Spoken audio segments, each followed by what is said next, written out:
एक संसार परम पुरुष पूर्ण धनी श्री आनंद घन सुख रूप सर्वारंभ में पूजिए श्री पावन चरण अनूप। सर्वारंभ में पूजिए श्री सतगुरु चरण अनूप। बोलो जयकारा बोल मेरे श्री गुरु महाराज की जय। बोल साचे दरबार की जय। बोल श्री परमहंस दयाल जी महाराज की जय। बोल श्री नगली निवासी भगवान की जय। बोल श्री आनंद कंद भगवान की जय। राम कृष्ण से को बड़ा तीन हो तो गुरु की। तीन लोक के हैं धनी गुरु आगे आगे। तीन लोक के हैं धनी गुरु आगे आगे। आज बहुत ही शुभ और मुबारक दिन है। आज क्या है? आज गुरु पूजा का पर्व है, व्यास पूजा का पर्व है, जो हम सब गुरु प्रेमी अपने श्री गुरु महाराज जी के चरणों में मनाने आए हैं। क्या फरमाते महापुरुष कि राम कृष्ण से को बड़ा तीन हो तो गुरु की। तीन लोक के हैं धनी गुरु आगे आगे। कि राम और कृष्ण से कोई बड़ा नहीं, सारी सृष्टि चलाते हैं, लेकिन उन्होंने भी जब जन्म लिया तो फिर युवा होकर गुरु को बनाया। ये प्रथा बहुत पुरानी है, युगों युगों से चली आती है। सतयुग में, त्रेता में, द्वापर में, कलिकाल में भी ये सब गुरुमुख हो जाते हैं तो उनका उद्धार हो जाता है। भगवान ने भी इस प्रथा को अपनाया और गुरु बनाए और अपना कल्याण करवाया। ये तो क्या जरूरत थी, राम और कृष्ण तो साक्षात विष्णु का अवतार थे, लेकिन उन्होंने भी गुरु का शरण में जाकर अपना उद्धार करवाया। क्यों? क्योंकि जब मानव जन्म में आ जाते हैं तो गुरु अति आवश्यक होता है जीवन में। गुरु के बिना कोई पार नहीं उतार सकता। तो इसीलिए ये प्रथा चली। वेद व्यास जी ने जब गुरु पूजा पहली बार ये शुरू हुई तो तब से अब तक चलती ही आ रही है। कि आज के दिन अपने संतों के पास, अपने श्री गुरु महाराज जी के पास जाना चाहिए, उन्हें भेंटा पूजा करनी चाहिए, नमस्कार करना चाहिए और उनसे ये वरदान मांगना चाहिए कि प्रभु बस तेरे दर्शनों पे आते रहे और तेरी आज्ञा मौज में चलते रहे, ताकि हमारा कल्याण हो सके। गुरु महाराज जी की ऐसी कृपा, हम गुरु प्रेमियों की तो रोज ही गुरु पूजा होती है। ऐसी दान बख्शी उन्होंने। सुबह उठते हैं, गुरु पूजा में क्या करते हैं? गुरु महाराज जी के दर्शन करो, स्नान कराओ, आरती पूजा करो, हार पहनाओ, भोग लगाओ। और हम गुरुमुख लोग ये कार्य रोज ही करते हैं। सुबह उठते हैं, दर्शन करते हैं, स्नान करवाते हैं, हार पहनाते हैं, भोग लगाते हैं। तो हमारी तो रोज ही गुरु पूजा है, तिलक भी लगाते हैं। तो कितनी उन्होंने देखो कृपा कर रखी है। हम रोज मनाते हैं, वो रोज मान जाते हैं और हम पर प्रसन्न रहते हैं। लेकिन ये विशेष है इसलिए कि जो नहीं कर सकता आज के दिन, सब अपने अपने गुरुओं के पास, अपने अपने इष्ट के पास, अपने अपने तीर्थ धाम पर जाकर गुरु की प्रसन्नता के पात्र बनते हैं, उनके दर्शन करते हैं। कहते हैं जो दूर रहते हैं, दर्शनों का लाभ है। साल में एक बार अपने गुरु के दर्शन जरूर करने चाहिए। साल में ना करो तो 6 महीने में करो, 6 महीने में ना करो तो 3 महीने में करो, महीने में करो। आसपास दरबार है तो हफ्ते में या रोज तो जरूर करना चाहिए। बड़भागी होते जिनको रोज दर्शन होते हैं, क्योंकि गुरु के दर्शनों से ही सारे संताप मिट जाते हैं, सारे कले कलेश दूर हो जाते हैं और मन शांत हो जाता है। हम बहुत भाग्यशाली गुरुमुख हैं जो हमें गुरुओं के दर्शन होते हैं। हमारे आसपास दरबार बने हुए हैं जहाँ जाकर हम नित्य नेम करते हैं और अपना कल्याण करवाते हैं। तो शुक्राना है ऐसे गुरु महाराज जी का, जिन्होंने हमारा हाथ पकड़ा अपने छत्र छाया में रखा।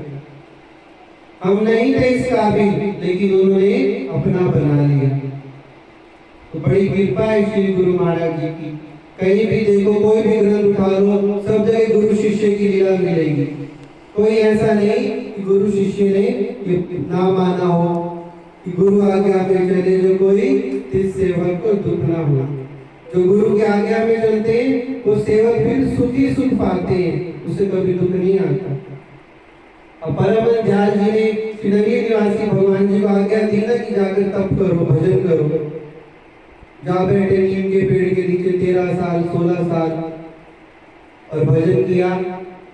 एक बार कहते हैं इनको श्री गुरु महाराज जी के परम दयाल जी की याद आई, तो परम दयाल जी जयपुर में विराजमान थे। तो कोई बेटा पूजा के धोने पे रख गया कि बाबा बैठा है कुछ खा पी लेगा, लेकिन ये तो अपनी भजन की मस्ती में थे। अब इनका मन हुआ कि सब कुछ गुरु को भेंट ही करना चाहिए, मैंने रखकर क्या करना है, जाता हूँ, बहुत दिन हो गए, दर्शन भी कराता हूँ और बेटा पूजा भी चढ़ाता हूँ। अब पैदल गए, पुराना समय था। अब आगरा से जयपुर गए। अब जैसे ही पहुंचे, पहाड़ी इलाका था, रेत होती थी उस समय, अभी भी पहाड़ है वहां पर। तो जैसे ही पूछे तो श्री गुरु महाराज जी को किसी ने कहा कि वो आगरा वाला बाबा स्वरूपानंद आया है दर्शन करने। तो श्री गुरु महाराज जैसे ही बैठे थे अपने पलंग पर, पीछे ही खिड़की लगी थी, तो बड़े गुस्से में हो गए और खिड़की से देखा तो बोले, किसने बुलाया है तेरे को, किसकी आज्ञा से आया है? मैं तो तेरे को बिठाया था जाकर भजन कर, और तू किस लिए आया है? अब आज्ञा भी है और कोई एकदम कह दे तो मन को बात लग भी जाती है कि मैं तो इतना दूर से आया हूँ, बेटा देने आया हूँ और मेरे को वापस भेज रहे हैं। उन्होंने नहीं सोचा, लेकिन आज के समय में हम सोच रहे हैं हम कोई डांट दे, बोल दे गए क्यों कह रहे, मैं तो इतनी सेवा करता हूँ। लेकिन क्या पता कौन सा रास्ता साफ कर रहे, कौन सा कष्ट दूर कर रहे, तो उनको दिख रहा है ना इसके अंदर क्या है इस समय। हमें लगता है कि क्यों बोल रहे हैं, क्योंकि संतों की तो डांट में भी आशीर्वाद भरा होता है, पता नहीं किस मोज में कह रहे हैं और कब कल्याण कर दे। लेकिन समझने की बात होती है। अब जैसे श्री गुरु महाराज ने कहा तो बोले, स्वामी जी ये कोई ढूंढने पे बेटा रख गया है, ये चढ़ाने के लिए आया हूँ। बोले अच्छा ठीक है, फेंक दे खिड़की से अंदर नहीं बुलाया, देखो कितना पक्का कर रहे थे उनको। अब उन्होंने खिड़की से फेंक दिया। फिर विनती करी, प्रभु कुछ भोग प्रसाद मिल जाता आपका, इतना दूर आए, कुछ भोग लगा के दे दो। तो किसी महात्मा को आगे दी कि चावल के 2 दाने ले आओ फटाफट। चावल के 2 दाने लाए, अपने मुख से लगाए और भोग लगाकर दे दिए। बोले लौट जाओ वापिस। और बेचारे उसी टाइम ही उल्टे पैर लौट गए। और महात्मा डर रहे थे कि हम कैसे बिठाएं इनको, जो गुरु महाराज जी ने भेज दिया तो हम कैसे का विश्राम कर लो। अब रास्ते से जा रहे थे तो एक भगत का घर मिल गया, उसने देख लिया ये तो बाबा है, वो तपस्या कर रहे हैं जो। उन्होंने कहा स्वामी जी आओ, थोड़ा जलपान कर लो, आराम करके फिर चले जाना। और उसने जलपान कराया, अपने घर ले गया। अब जैसे ही वो चले गए, वो भगत शाम को श्री गुरु महाराज जी के दर्शन करने आ गया।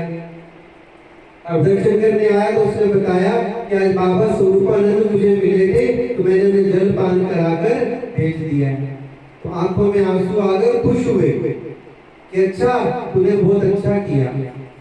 फिर जो महात्मा साथ खड़े थे उनको बोले कि मैंने तो उसको डांट दिया, मेरा तो लाल था, मेरा तो बच्चा था, मेरा तो शिष्य था, मैं तो उसे कसौटी पर खड़ा उतार रहा था, लेकिन तुम्हारा भी तो गुरु भाई था, तुम्हें दया नहीं जाकर उसे आराम करा दे, भोजन करा दे। तो उन्होंने माफी मांगी, प्रभु आप ही इनको भेज रहे थे तो हम आपके आगे क्या बोलते। लेकिन बुद्धि की बात है।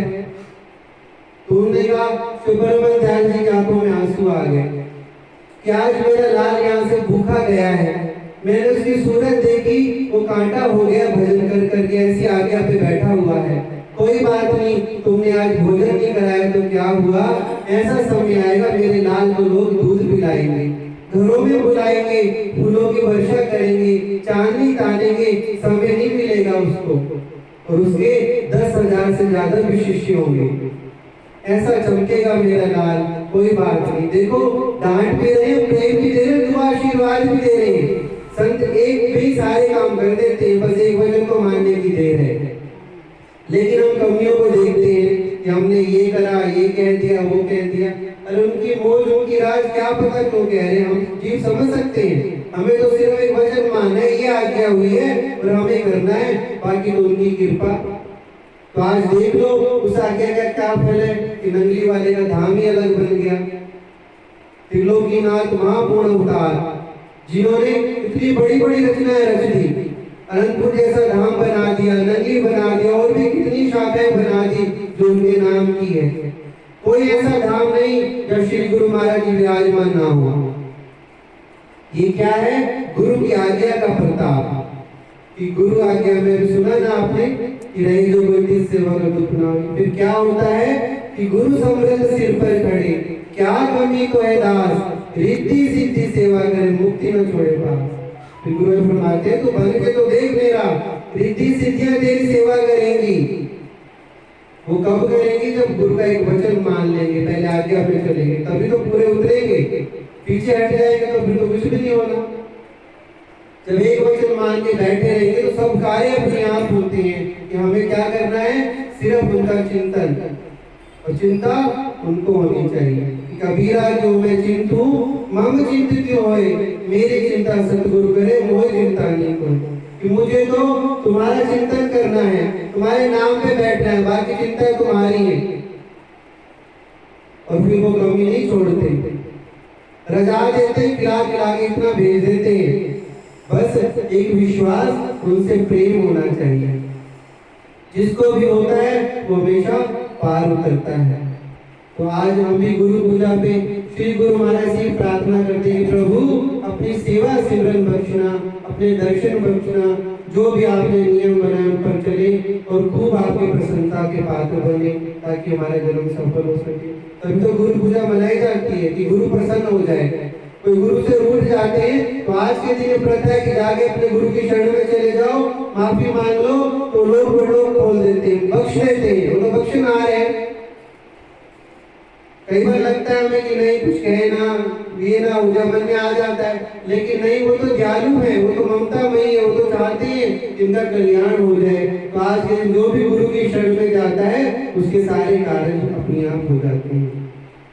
आज परम दयाल जी का कुदरती गुरु पूजा भी है, 10 जुलाई भी है। आज के दिन ही 1919 में इन्होंने महानिर्वाण ज्योति ज्योत समाये थे। परम दयाल जी का आज ज्योति ज्योत समाने का भी दिन है। आज के दिन उन्होंने महासमाधि ली थी। तो श्री परम दयाल जी के चरणों में भी हम सब श्रद्धा सुमन अर्पित करते हैं कि प्रभु जो ये नियम चला गए हो, जो ये डंका आप बजा गए हो, बज रहा है और बजता रहेगा तीनों लोक में, हमें भी इतनी शक्ति और भक्ति देना ताकि आपके वचनों पर चलकर अपना कल्याण कर सके। और गुरु पूजा पे आज क्या मांगना है श्री गुरु महाराज जी से? भक्ति दान मोह दीजिए, गुरुदेव बन के देव, और नहीं कुछ चाहिए इस दिन तुम्हारी से, और नहीं कुछ चाहिए इस दिन तुम्हारी से। कि प्रभु अपनी भक्ति देना, निष्काम सेवा देना, ताकि हम आपकी प्रसन्नता पाए और हमारा जन्म सफल हो सके। आज की शुभ दिन की, शुभ गुरु पूर्वा के पर्व की, शुभ व्यास पूजा की श्री परम दयाल श्री नगरी निवासी भगवान जी के चरणों में लाखों लाख बधाई हो, बहुत बहुत मुबारकबाद हो। और आप सब गुरु प्रेमियों को भी श्री परम दयाल श्री नगरी निवासी भगवान जी की ओर से बहुत बहुत दुआ आशीर्वाद हो। प्रभु आपको भक्ति दे, आपको सेवा दे, आपको धन दान से भरपूर करे और खूब भक्ति की बरकत मिले। ऐसी सेवा करते रहो जिससे प्रभु की प्रसन्नता पाकर आपका जन्म सफल हो सके। बोलो जयकारा, बोल मेरे श्री गुरु महाराज।